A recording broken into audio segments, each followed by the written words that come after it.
What it do, y'all? This is 713E. It's my iconic interview with 91 TV. Let's go.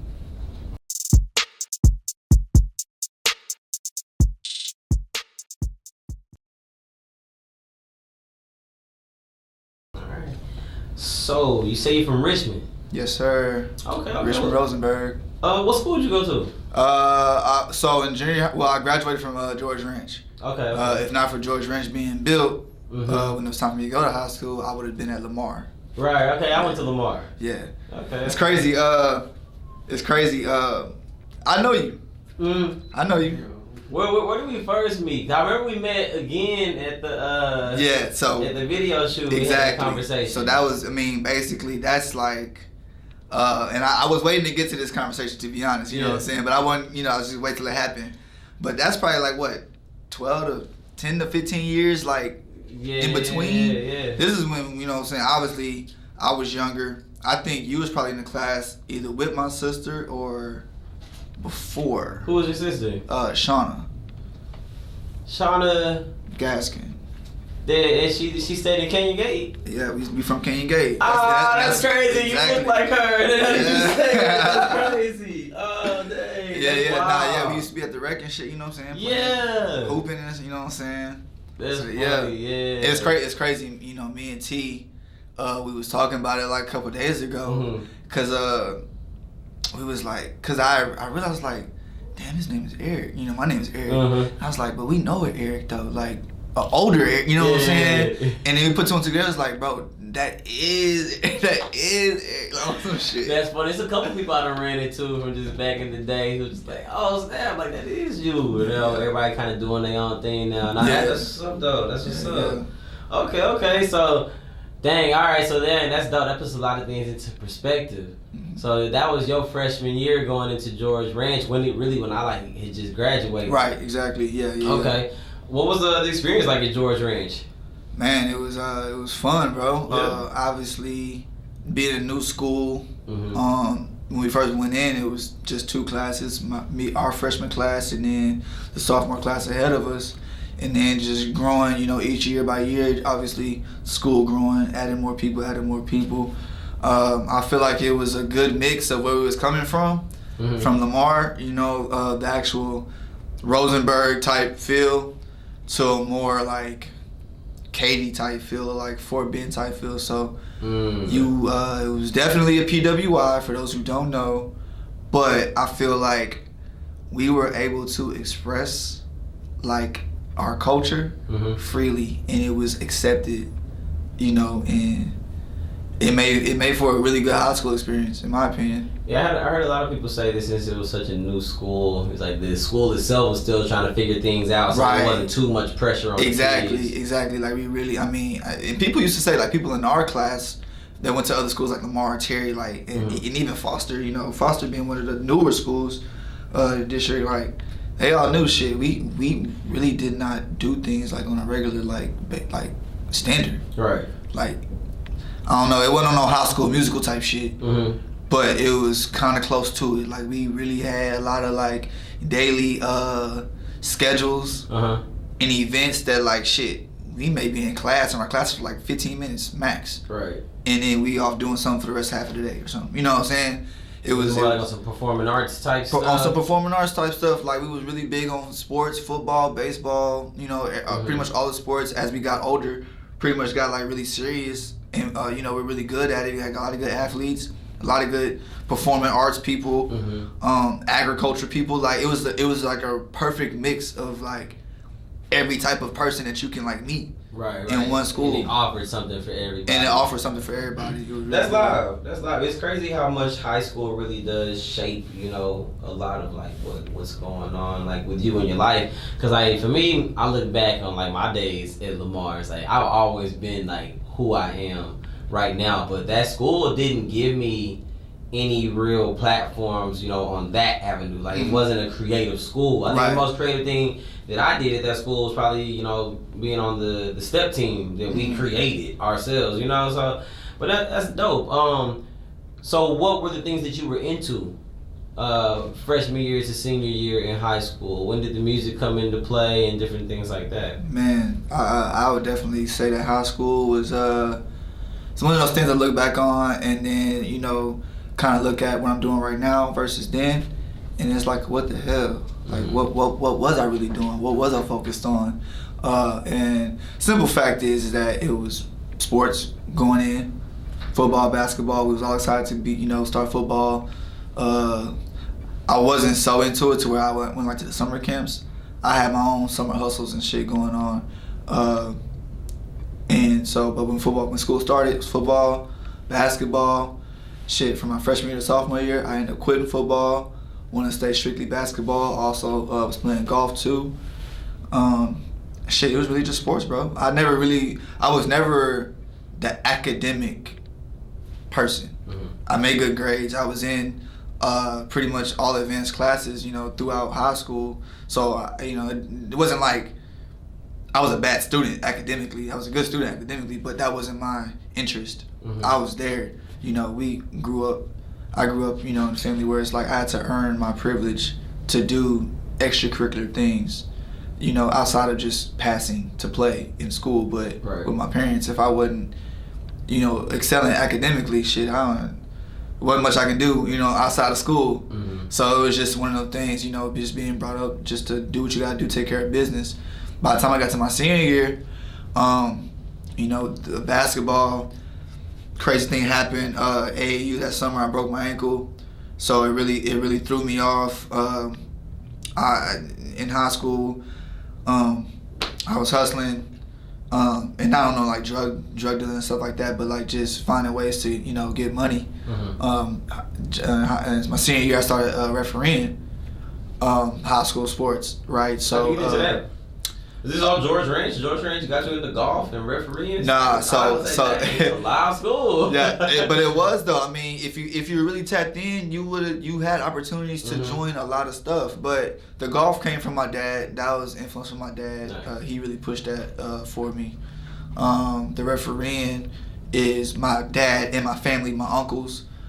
Pretty much all of my uncles except for one of them were referees. Okay.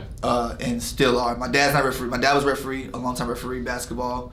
But my uncle, they call him the legendary ref. He's like, if anybody out there familiar with Tasso organization, obviously if you play sports in Texas, you've seen that Tasso thing.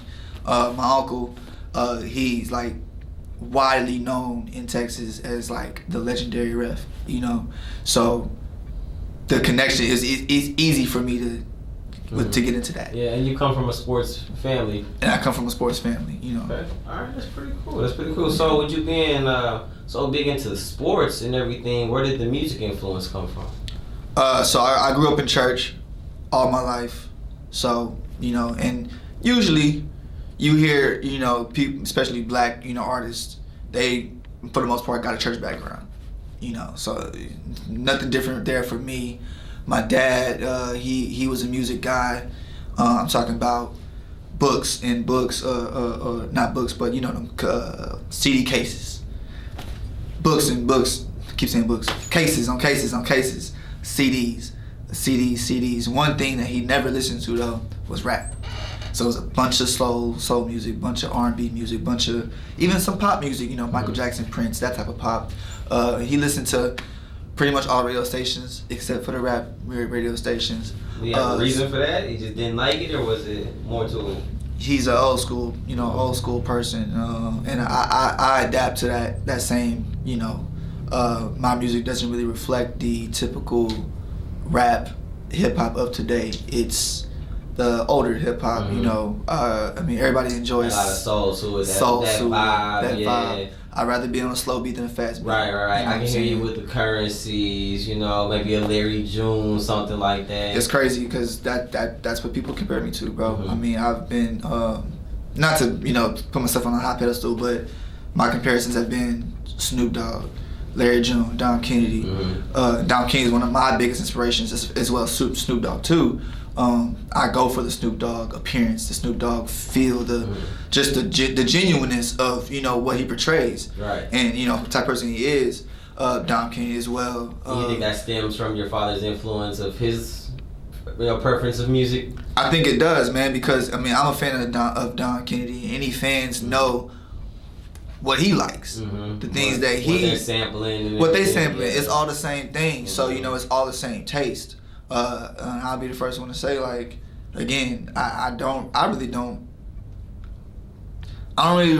really support or rock with a lot of the current waves being pushed right now in rap. I like rap. I love rap. I love hip hop. I love everything about it. But right now, I go against it basically. And I lean towards that R&B, soul, jazzy feel. But I still get the bars off. You know what I'm saying? As if it was '90s rap. Snoop Dogg when he first came in, or Andre 3000. That's another comparison I get a lot.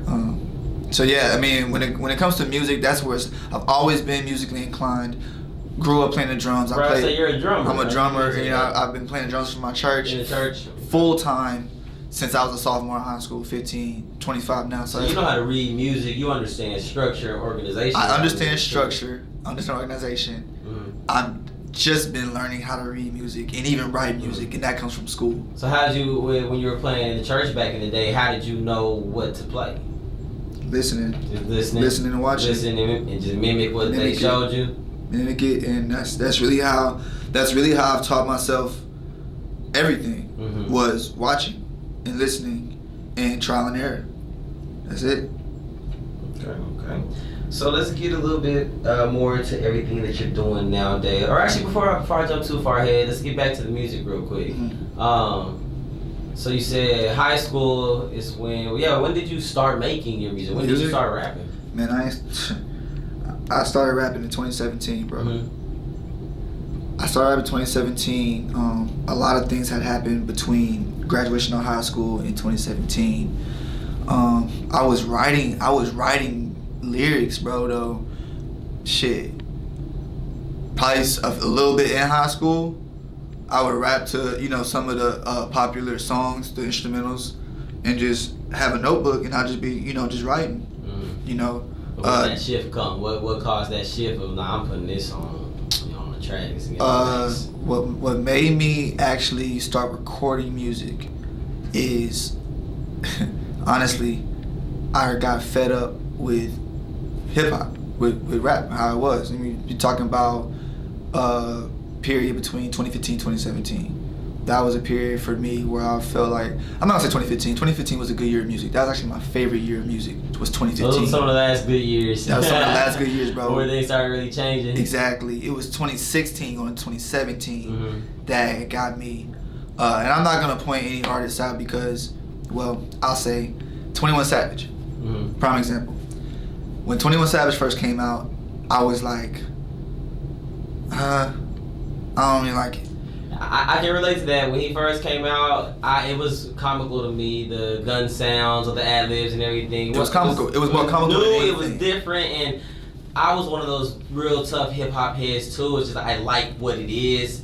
I'm not too embracing of the new stuff. I love 21 now. I love 21 now. and that's why I use him as an example, because I don't want to throw no dirt on nobody's name. I'm hating, because I'm not hating. I use him as an example because when he first came in, it was like, oh, this is childish.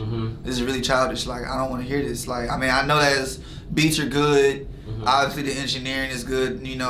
Not to throw anything away from him, but that just wasn't what I was into. What he was talking about, I wasn't into it. So, and that was a wave for that year. Those couple years, it was a big wave. And I'm like, bro, if I'm gonna listen to this, I know what I've been writing down, and I know what I can do.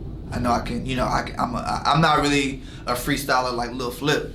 You know what I'm saying, or Zero. I don't freestyle on the level of them, but I can rap. I know I'm musically inclined. I know I could if I wanted to. Another big part of it was my homie CA. CA was rapping, and he was in a time where he was starting to really excel at starting to really take his career to another level. And I straight up wanted to ask him. I was like, I'm thinking about, rapping. You doing it, like, what would you tell me? And he just told me, he was like, don't do it if you don't really love music. And the thing about it is, obviously I wasn't making no music at the time, but only if you knew me, then you really knew that music was my life already. I just wasn't recording no music. Right. You know what I'm saying? That you don't love it the same as exactly. And a lot of times, there's a lot of people who are fans that love music so much more than some of these artists who they just found a formula that works and they just creating songs. They don't really love the music. And you can tell they don't love it. Mm-hmm. It reflects. Mm-hmm. For music lovers, it reflects. It reflects, you know. And so it was just, for me, it was just like, man, I'm about to just do this. Like, and shit, T behind you, he'll tell you, like, that's exactly how it happened. Yeah. I just got tired of listening to this music and I'm about to make my own. Okay, so when you first started rapping, I feel like you know, a lot of people, like me for sure, when I first started rapping, it was not about anything. It's just whatever I could put together. I feel like that might be a little different for you. I feel like at the time that you started rapping, you know what you want to say. I went straight in talking about life. Like, I mean, the music that I grew up to, like, it was either Houston music or LA music. Mm-hmm. And we all know LA hip hop. We all know what hip hop derives from anyway. Mm-hmm. Storytelling, right? So it was all about telling a story. It was all about, and one of my main things was about being real too. Not to discredit anybody who was dropping music at that time of my disinterest, that what they were saying wasn't real. Now, I'm gonna say that I couldn't say that it was all the way factual because you're not on video every day promoting everything that you're saying. If you're doing that, it's pretty stupid, right? So why would you promote, or why would you show shooting, drive-bys, drugs? Or, you know, why would you wouldn't show that. But I'm with that. I'm with rapping about what I'm actually doing. Listen to any song. There's not a single song unless I'm trying to speak something into existence. Right. There ain't a single song where I'm saying anything that didn't happen. You know what I'm saying? And that's really what I believe in. So when I first came in, bro, as all over the place, and I'm quoting James Hoover, engineer. I'm blessed to have a relationship with him. I sent him my first mixtape, asked him to listen to it, give me feedback, and he did. And he told me, like, straight up, he was like, man, it was all over the place.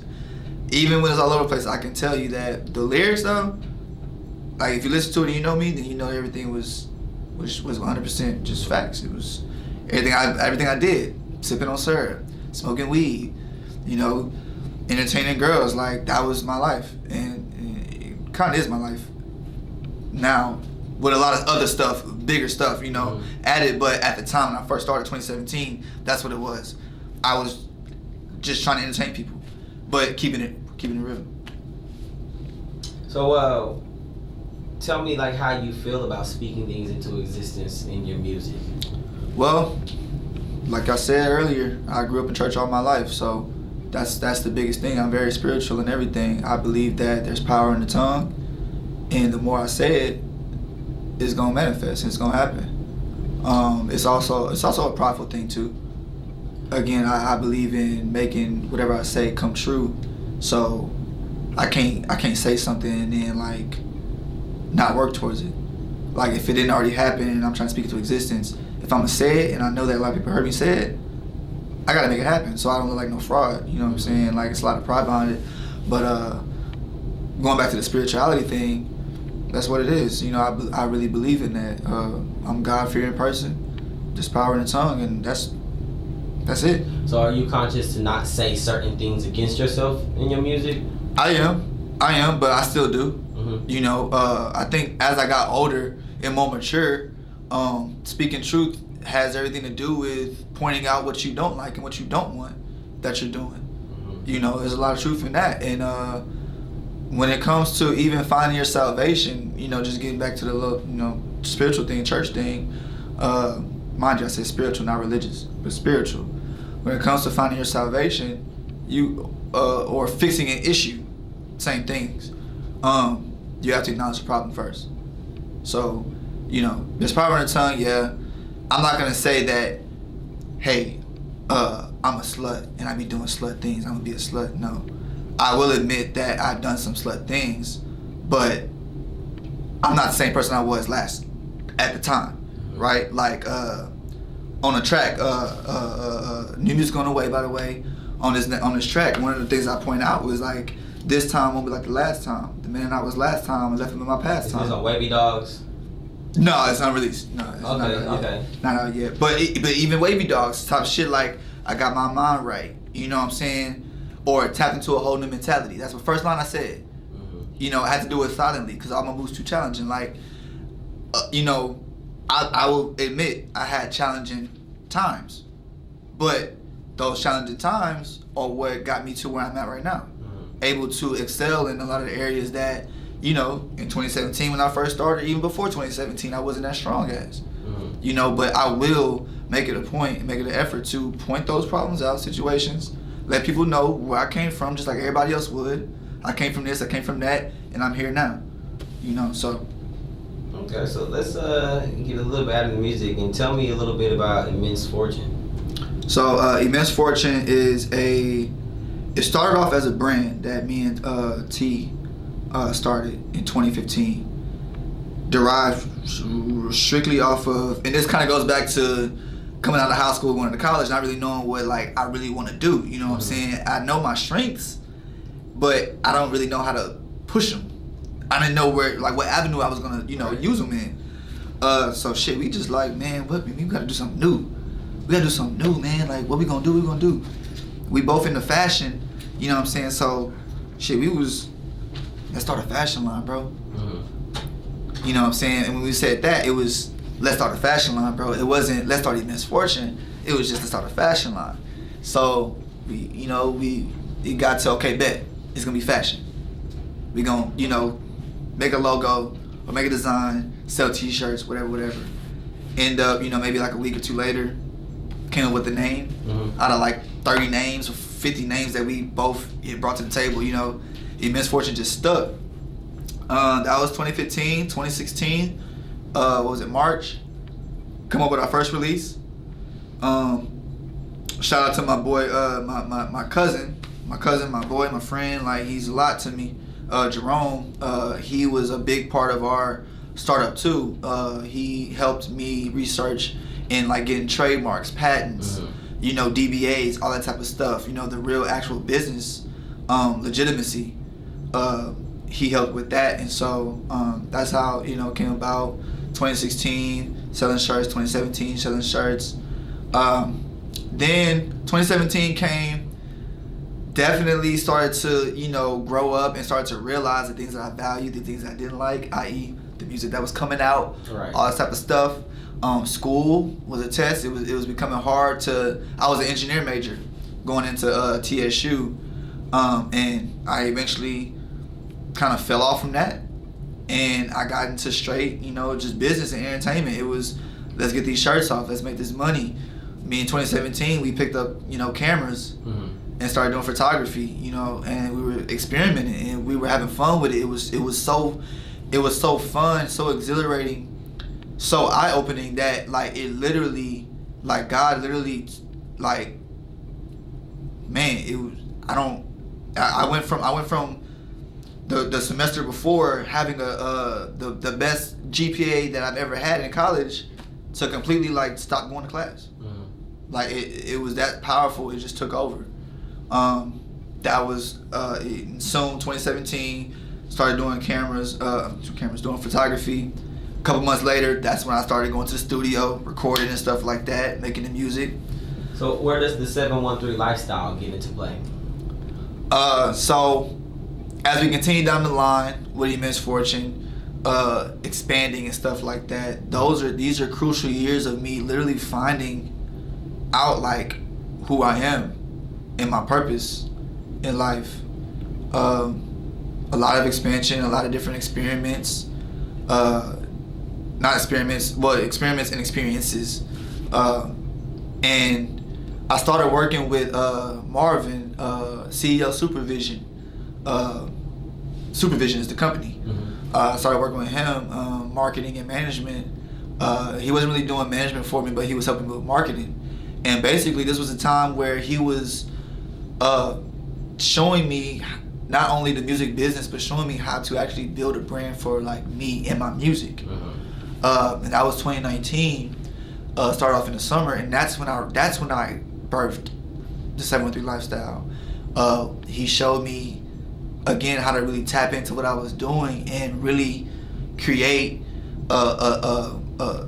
be able to label it, brand it the way we branded Immense Fortune. But I was able to brand me outside of Immense Fortune, and it became 713 lifestyle, which is all of my abilities and skills and niches, professional abilities, and even, just extracurricular abilities, bring that all into one, being able to showcase and express who I really am as a person and doing it through my artistry. And that's how 713 Lifestyle came into play. So as of today, what moves are you making just moving forward as an artist? 'Cause I know you, like I said, you have a lot of different things going on. I know you do have the new single, Wavy Dogs, and you said more unreleased music. What else can we look forward to this year? Man,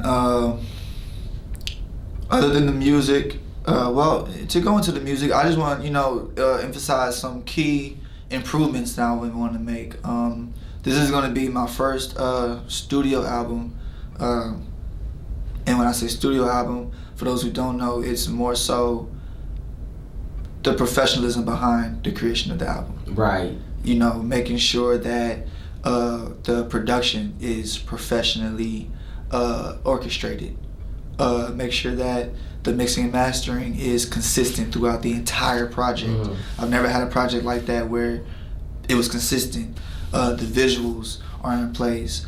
The public relations are in place.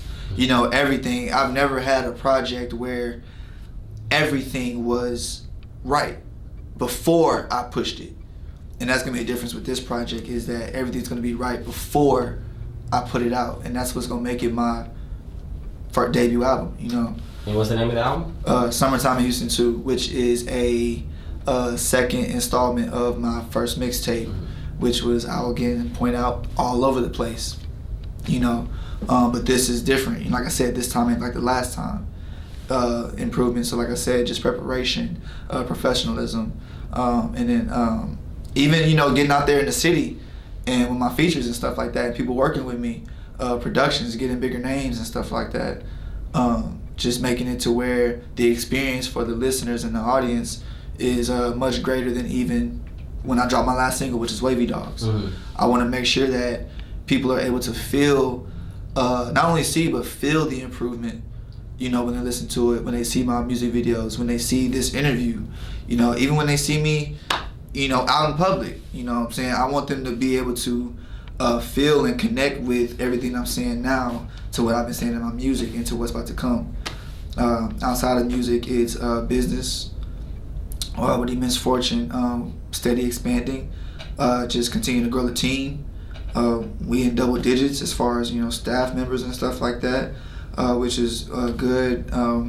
We just actually relaunched our brand. We did a full year rebranding. Thank God for the pandemic.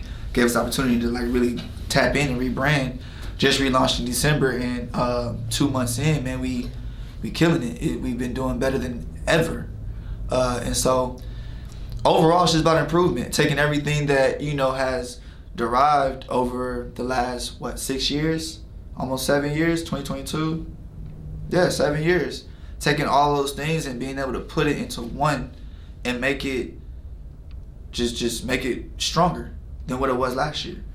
Like I said, one thing that T always tells me and reminds me of is that these people have to always be engaged in what you're doing. They have to be able to feel like they know you, even if I think that, they already know me from back then. You know what I'm saying? But nah, like the way the game is right now, when I say the game, I mean the industry, whether it's music or entertainment, period, the way the game is right now, it's so easy to forget, you know what I'm saying, about a person or about what this person has done. So I want to make it a point moving forward that whatever I do, whether it's dropping clothes, new samples, new merch for the album or new album, the way my photography skills, elevate, the way my business, I'm a CEO and owner, like the way that I even do business, all that has to elevate, the way I talk to people, the way I respond to people, the way I listen, like everything that makes me who I am has to see improvement. And I just want people to be on the lookout for that, not nothing in particular, but just improvement. I want to make sure that if you go back to my last piece of content and do some research on that, you look at what I'm doing now and what's gonna come in the near future, you'd be like, yeah, like I see it, I feel it.